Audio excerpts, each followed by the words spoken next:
Hey there. Welcome to Dark Doze. You don't need to do anything right now. Just let the day loosen its grip. Let your breathing slow and allow the dark to feel safe again. Wherever you are listening from, whatever time of night has reached for you, you're not alone here. Dim the lights. Let the room soften. And when you're ready, we'll begin. Story 1, The Last Fare.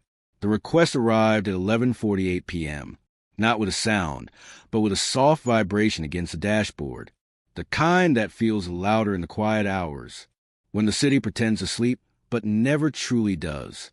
Evan Holt had already decided this would be his final ride of the night. His shoulders ached from too many hours behind the wheel. The fast food coffee in the cup holder had gone cold, bitter, forgotten. Rain streaked the windshield in slow, tired lines, blurring the streetlights into long golden smears. One more ride, he thought, then home, then sleep. The pickup point was close, too close to ignore. And the payout, Evan frowned, $287. One way, across the state. That wasn't normal. Not for this hour. Not for this distance. For a moment, his thumb hovered above the screen. Then, almost against his better judgment, he accepted. The address led him to the edge of a nearly abandoned shopping plaza. Most of the storefronts were dark, their signs unlit like missing teeth. Only a late-night laundromat remained awake, glowing pale under fluorescent lights, humming softly into the empty parking lot. A man stood near the curb. He wasn't pacing. He wasn't checking a phone. He was simply waiting. Tall, still, hands folded behind his back, as if patience were something he had practiced for a very long time. Evan slowed and rolled down the window. "Ride for Clearwater?" he asked. The man stepped forward.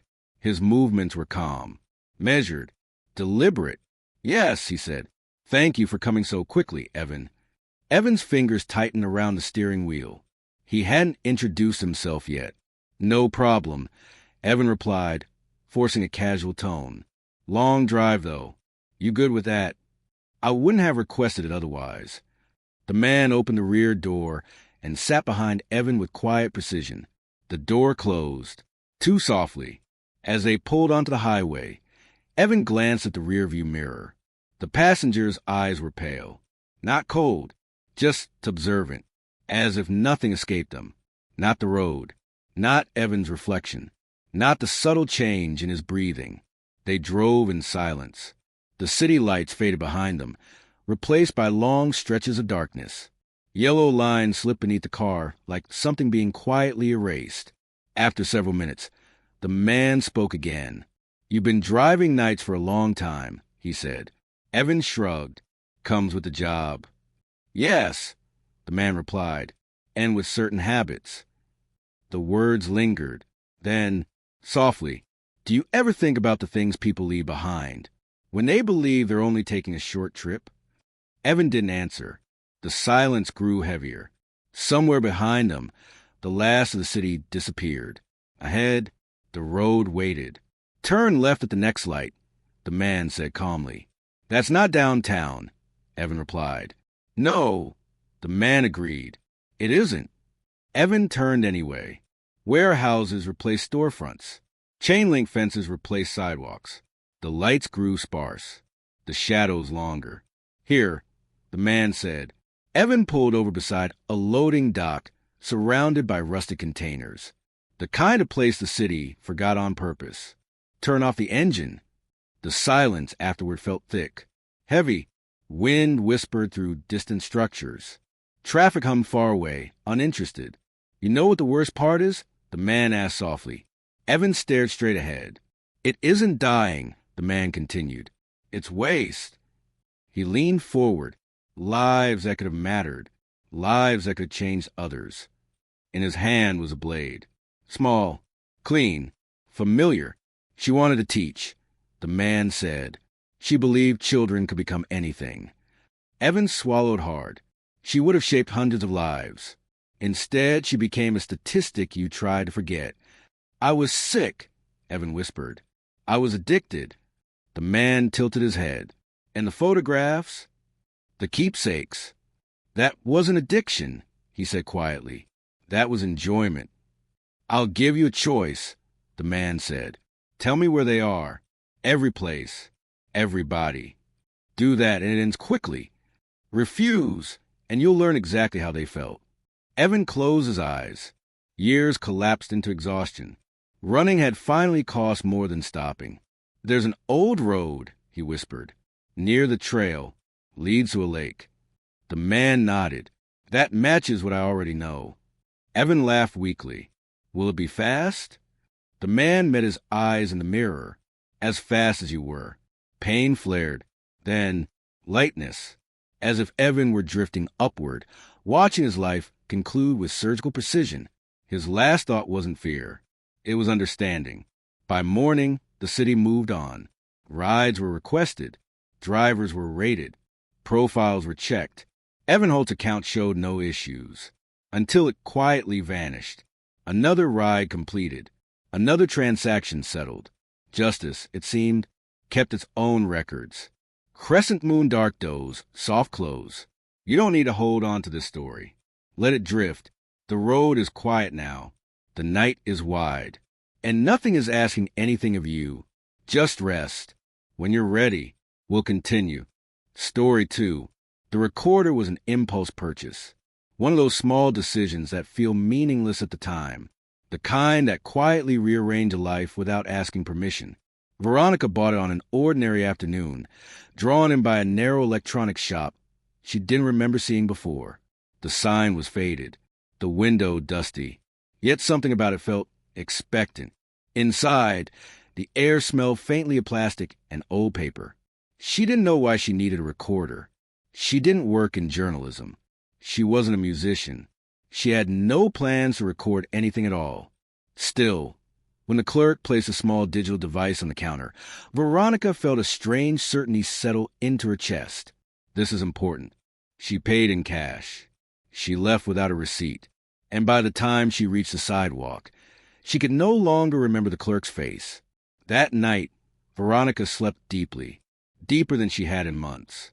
No dreams, no tossing, just darkness, thick and gentle, folding around her like warm water. In the morning, she felt rested in a way that almost startled her. The recorder sat on her nightstand. She didn't remember placing it there. Curious, she pressed play. At first, there was only breathing. Her breathing. Slow, even. Then, a voice. Her voice. Soft, calm, awake. "I can see it more clearly now," the recording said. Veronica froze. She stared at the small screen as time continued to tick forward. Her recorded self laughed quietly. "It's quieter here. I don't feel tired anymore." Another voice answered. Not hers. Low, smooth, unplaceable. "That's because you're finally resting properly," it said. "You've been awake too long." Veronica shut the recorder off. Her heart pounded, not with panic, but with confusion. She had no memory of speaking in her sleep. None at all. The next night, she set the recorder down again. Just to see, she told herself. Sleep came instantly. In the morning, she listened. Hours of conversation. Her voice spoke with warmth, curiosity, trust. She asked questions, not about work, not about daily life, but about places she had never visited. Rooms without doors, corridors that bent inward, dreams that felt more solid than waking life. The other voice responded patiently. "You've always been close," it said. "You just didn't know where to listen." Veronica sat on the edge of her bed, recorder trembling in her hands. She felt fine, more than fine. She felt peaceful. Over the following weeks, the pattern continued. Every night, deep sleep. Every morning. Recordings she didn't remember making. She stopped setting alarms. Stopped drinking coffee. Stopped feeling tired. Her co-workers commented on her calm. "You look lighter," one of them said. She smiled politely. She didn't tell them about the voice. One evening, Veronica decided to stay awake. She sat up in bed, lights on, recorder recording. Midnight passed. Nothing happened. At 2:13 a.m., her eyes grew heavy. Just for a moment, she told herself. She woke at dawn. The recorder glowed red. She pressed play. Her voice sounded closer now, more intimate. "I think I understand," she said. The other voice replied gently, "You're learning to let go." "Am I changing?" Veronica asked on the recording. "Yes," the voice answered, "but only the parts that hurt." She stopped fighting after that. The nights felt too good, too kind. Sometimes she woke with the faint sensation that something had been watching from behind her eyes. Not threatening, not cruel, just patient. 3 months later, Veronica collapsed at work. The hospital tests showed nothing wrong. Perfect sleep cycles. Perfect brain activity. Too perfect. A sleep technician mentioned it once, then stopped mentioning it. Machines didn't lie. Data didn't lie. And people learned quickly which questions were better left unanswered. Veronica was discharged. She took the recorder home. 6 months later, the apartment was rented again. Patricia, a graduate student researching sleep disorders, liked the place immediately. Clean, quiet, almost too empty. In the nightstand drawer, she found a small digital recorder. Forgotten, she used it that very night.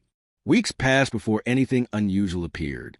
Then one morning, she pressed play. Her own voice filled the room, talking, laughing softly, speaking with someone else.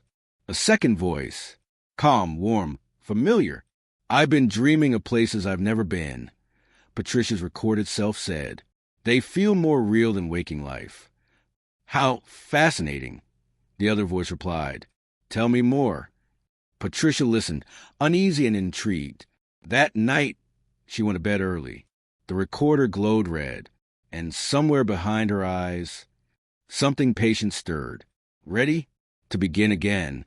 Story 3. Kilcara looked harmless in daylight. Stone cottages, narrow roads, the kind of village people pass through without slowing down, assuming nothing important ever happened there.